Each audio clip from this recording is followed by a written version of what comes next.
নবী সাল্লাল্লাহু আলাইহি ওয়াসাল্লাম বলেছেন এই উম্মতের পাঁচটা স্পেশাল জিনিস আল্লাহ দান করেছেন, তার মধ্যে এক নম্বর একটা জিনিস, সেটা হলো যখন সন্ধ্যা ঘনিয়ে আসে, ইফতারের ওয়াক্ত এখনো হয় নাই, মুখের দুর্গন্ধ, বন্ধু বলে তুমি ব্যারাস করো নাই, মেসাক করো নাই, বউ বলে মেসাক করে আসে তোমার মুখে গন্ধ লাগে। আমার আল্লাহ কা বন্ধু, আপনার উম্মতের মধ্যে যারা রোজা রাইখা মেসাক করার পরেও মুখ একটু দুর্গন্ধ লাগবে, যেটা অন্য উম্মতের আমি আল্লাহ দান করি নাই। আপনার উম্মতের জন্য স্পেশাল, আপনার রোজাদার উম্মতের মুখের গন্ধটা আমি রব্বুল আলামিনের দরবারে মিশক আম্বরের চেয়ে বেশি দামি হয়ে যায়। আর একটা কি দিয়েছেন, সেহরি খাওয়ার শুরু থেকে আল্লাহ আগামী বছর কি তুমি আমাদের রমজান মুবারক দিবা, আমাদেরকে হায়াতে বের পাবো। আল্লাহ দোয়া করেন যারাই নিয়ামতি মাসে নিয়ামত নিতে পারেন নাই, দোয়া করেন এবং আল্লাহর কাছে বলেন, আল্লাহ আমাকে আগামী রমজান পর্যন্ত তুমি হায়াত দিও, রমজানুল মুবারক পর্যন্ত হায়াত দিও, রমজানুল মুবারক এই নিয়ামত পাওয়ার আগ পর্যন্ত আমার তুমি খবরে নিও না। আমিন কর। আব্বা জানলারে আমার, বাবা জানলারে আমার, সেহেরি থেকে শুরু করে একটা জাতি, একজন না, দুইজন না, পাঁচজন না, 10 জন না, আমার রোজাদারের এত সম্মান, রোজাদারের এত ইজ্জত। নবীজিকে বললেন জানায়া দেন, যতক্ষণ পর্যন্ত ইফতার না হবে, যতক্ষণ পর্যন্ত ইফতারির কাছে ওরা না যাবে, আমি আল্লাহ সিদ্ধান্ত দিয়েছি, আমি নদী এবং সাগর মহাসাগরের মাছ, সকল মাছগুলিরে জানিয়ে দিয়েছি, আমার সারা বিশ্বের উম্মতে মুহাম্মাদি রমজানের রোজা যারা রেখেছে, রমজানুল মুবারকের রোজা, সেহরি থেকে ইফতার পর্যন্ত, হে নদীর মাছ, সাগরের মাছ, যেটা অন্য উম্মতরে আমি আল্লাহ দেই নাই, সমস্ত পৃথিবীর সাগর মহাসাগরের মাছগুলি উম্মতে মুহাম্মাদি রোজাদারদের জন্য আমি আল্লাহর দরবারে ক্ষমা চাইতে থাকি। সুবহানাল্লাহ কি জোরে বলা যায় না? আপনি কি মনে করেছেন রোজা কেমন রোজা? সেই রোজা আপনি রাখেন না, আর ঈদের দিন আপনি সবচেয়ে দামি জামা পরে আসেন ঈদের ময়দানে। জানেন জানেন আপনি পারি না আমরা, সম্ভব হয় না।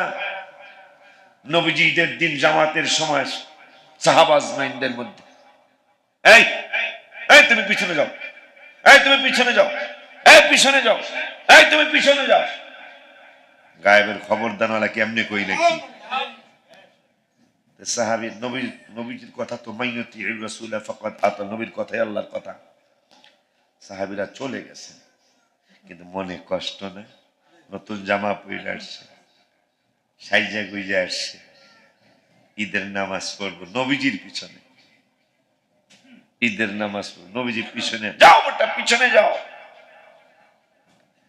নবীজি, বুখারীর হাদিস, নবী তো উম্মতের অন্তরের কথাও বুঝে, সুবহানাল্লাহ। তা তাদের মনে কষ্ট আসছে, মনে কষ্ট নিও না, আজকের ঈদরা তো রোজাদারের জন্য,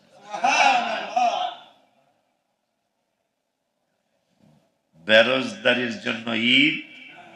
এটা কি পারবো আমরা? সম্ভব? ওটা বিশ্রাম মারামারি লেগে দেবো। কেউ যিনি রোজা রাখেনি তার জামার দাম বেশি না যে রোজা রাখে দাম, জামার দাম বেশি যে রোজা রাখে নাই, এবং যিনি রোজা রাখেনি তার ইফতারি কি হেড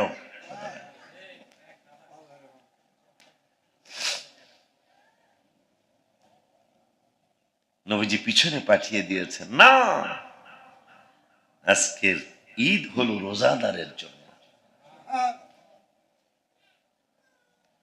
আমরা যেমন আমার নিরাপত্তার জন্য আমি অনেক সময় বলি রোজা কি খবর, কত খবর দিল, তার মধ্যে দুই একটা খবর, এত কথা তার বলা যাবে না, দুই একটা খবর।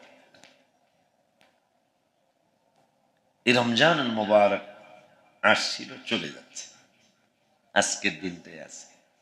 আর দিন কি, অলরেডি 1:30 বাজতেছে, 2:30, 3:30, 4:30, 5:30, 6:30, আর 4.5 ঘন্টার মতো সময় আছে এই বছর রোজা বিদায় নিচ্ছে।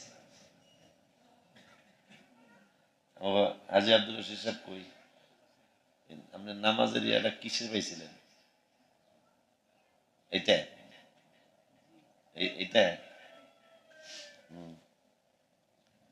চমৎকার একটা খবর, এটা অনেক দিন আগে আমি পেয়েছিলাম, আমার ভালো করে মনেও নেই। আচ্ছা আমি বলবো, দেখে দেখে বলে দেব। কি যেন বলতেছিলাম, নিরাপত্তার জন্য কত কিছু চিন্তা করি। আল্লাহ রাব্বুল আলামিন নবীকে জানিয়েছেন, বন্ধু নিরাপত্তা তো অনেকে, কেউ পুলিশ দিয়ে নিরাপত্তা দেয়, কেউ আর্মি দিয়া দেয়, কেউ র্যাব দিয়া দেয়, কেউ আধা সরকারি কি জানি আনসার দিয়া দেয়, কেউ আবার ভক্ত মুরিদান দিয়া দেয়। কিন্তু আমি একটা নিরাপত্তার সংবাদ আপনাকে জানাচ্ছি, আপনি মেসেজটা মতের দিয়ে দিন। কি, কেউ যদি আয় হায় হায়, এই হাদিসটা পড়ে ভিতরে খুব আমার আনন্দে তোলপাড় করছে। কারণ এই যে ল্যাপ্ত শোকের একটা নিয়ম, এটা জানেন? বিয়ায় যে ল্যাপ্ত শোক দিত না আর গরু দিত না, এখন তো গুলো উঠে গেছে গা। এটা সে 1500 বছর আগের সুন্নত। মারহাবা। নবীজি মা ফাতেমাতে জাহরা রাদিয়াল্লাহু তাআলাকে যে প্রেজেন্টেশন দিয়েছেন, খেজুর গাছের ছাল দিয়া তোষক বানায়া সেই তোষক দিয়েছে। তাহলে তোষক, মেয়েরে তোষক দেওয়া, ল্যাপ দেওয়া সেই 1500 বছর আগের সুন্নত। সুবহানাল্লাহ। তারপর নবীজির কন্যাকে নবীজি দিয়েছেন, 4টা চাদর দিয়েছেন। কয়টা? এইগুলো মনে রাখেন, 4টা চাদর, 2টা চাদর এমনি আর 2টা চাদর ডিজাইনওয়ালা। সুবহানাল্লাহ। মা ফাতেমাকে নবীজি দিচ্ছেন। সুবহানাল্লাহ।